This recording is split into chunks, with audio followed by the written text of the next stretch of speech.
All right, what I got here is a cylinder off of a Earthquake 27-ton log splitter. We're going to be doing a reseal on this today. If you like this sort of thing, if you would, consider going down there, clicking that subscribe, turning the bell on for notifications, and giving this video a big thumbs up if you get anything out of it. I do have Amazon affiliate links down in the description. If you see any tools or anything that you want, it's down there. You don't have to go that route, but it's there as an option, and I'd appreciate it if you decided to do that. So we're going to get into it. Right now I've got it just draining. There's still oil in this cylinder. I'm going to get a rod that I can put through there, through this pinhole, which is 1/2 inch. All right, this will go through here. So what I'm going to do is pull the rod out, try to get all the oil out.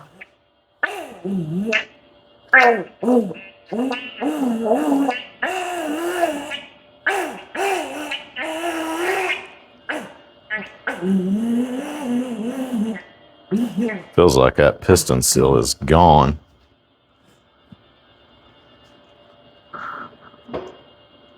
That whole thing's loose. You can see that gland and everything moving. So I would say that this piston seal is probably pretty wore. I'll put the rod back in. Okay, that's all the oil, or the majority of it anyways. This one's got a bolt right here holding this little locking tab to keep the gland from going back. We've got to take this out. I'll just use an adjustable here. Maybe. That whole gland's turning, so I might have to get a impact and a socket. Okay, so I've got my 1/2 inch drive Astro 1822 Onyx. It's a nano impact wrench, and a 1/2 inch 1/2 inch socket. So I'll go ahead and remove this.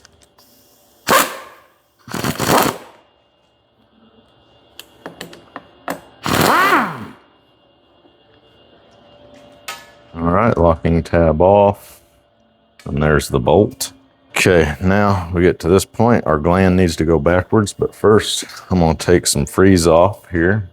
Not sponsored, link is down in the description. I'm just gonna take this freeze off. As loose as this gland was, I probably don't really need this, but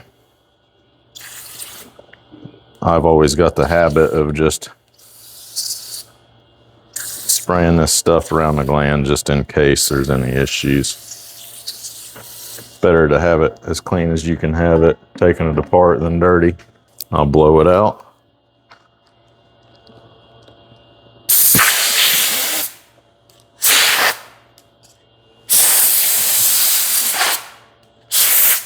Log splitter cylinders generally tend to get a lot of crap up in the gland, wood shavings, and then if they're leaking, it's oily wood shavings, and it's just a big gobby mess, like this stuff here that came out of all that.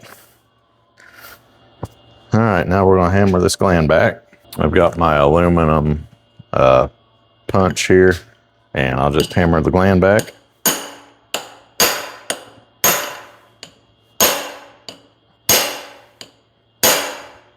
Maybe. What's going on here? Why is that so tight? Got a piece of old cylinder rod here. I'm gonna go to a little bigger and heavier, and my sledge. See if this will go back.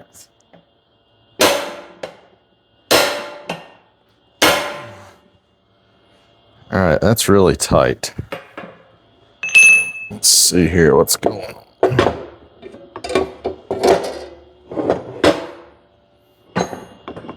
So I've looked this over, and what I think is going on is right here.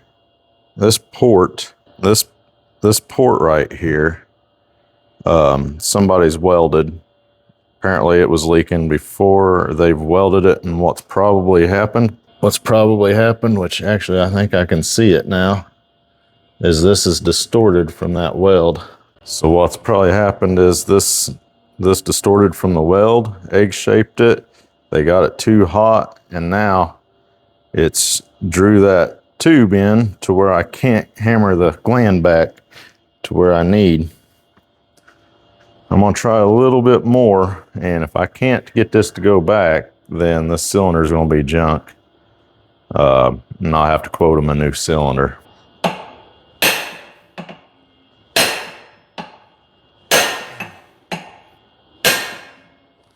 Okay, I did get the gland to go back far enough, so we might be able to get this apart. Now I've got to get the lock ring out here. All right, now I got to get this retaining ring out, lock ring.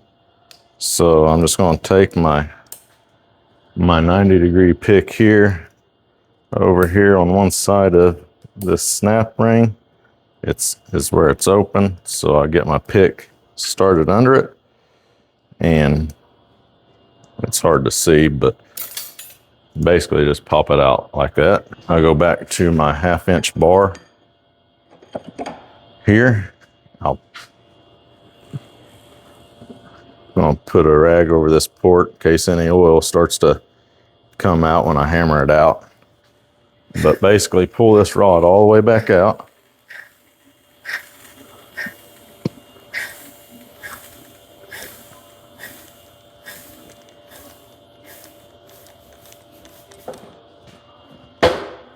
All right, I'm at the end there.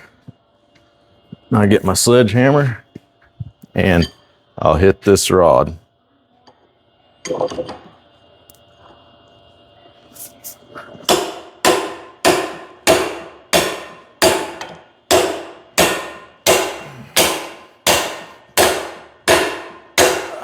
Man, that thing is tight, and I guarantee we're going to see some issues here with this.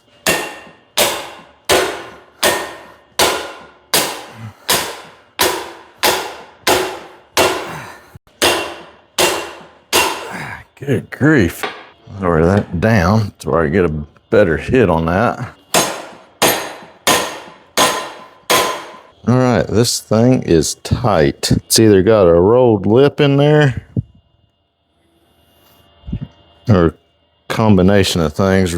A lip rolled on the gland where that snap ring went, where that lock ring went, where this has shrunk down, been too hot. I may have to put this in my big teardown machine in there. All right, we'll be back. Okay, so what I've got going here, I've got this cylinder in my teardown machine. This machine is meant for, made for Caterpillar cylinders, but we use it for about everything. It's a little filthy right now out here in the main shop. I can't get this apart, so I've got it in my machine here, and I'm going to attempt to force this out. So I've got it all in here. I'm going to extend out, and then basically pull this.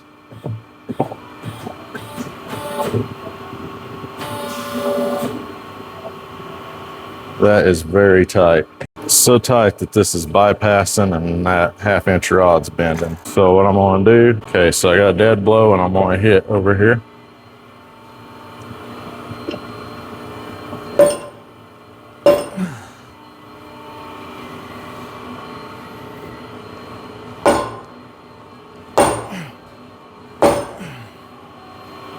Okay, this is gonna be hard to do. That thing is tight. Let's see if it'll pull on it a little better that way. All right, let's see if I can get this out.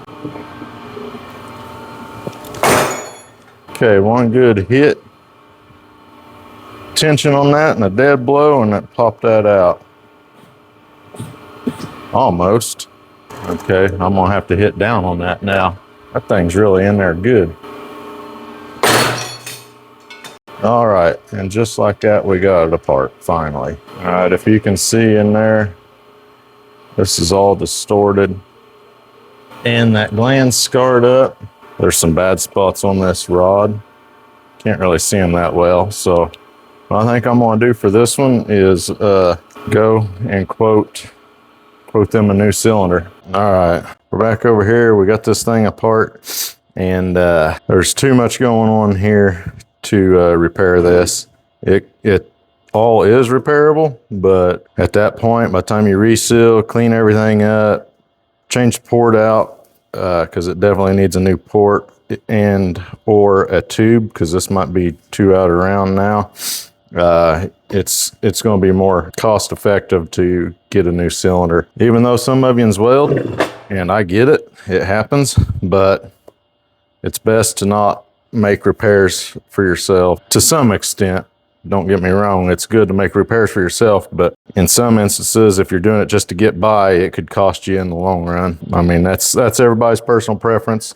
You do what you got to do, but know that it could cost you later on down the line, like it's going to cost this customer. So if you got anything out of this, if you would, appreciate you going down there, clicking the subscribe, turning the bell on for notifications, and giving this video a big thumbs up. Again, Amazon affiliate links are down in the description. You don't have to use it, but it's there as an option, and I'd appreciate it if you did decide to go that route. All right, until next time, thanks for watching.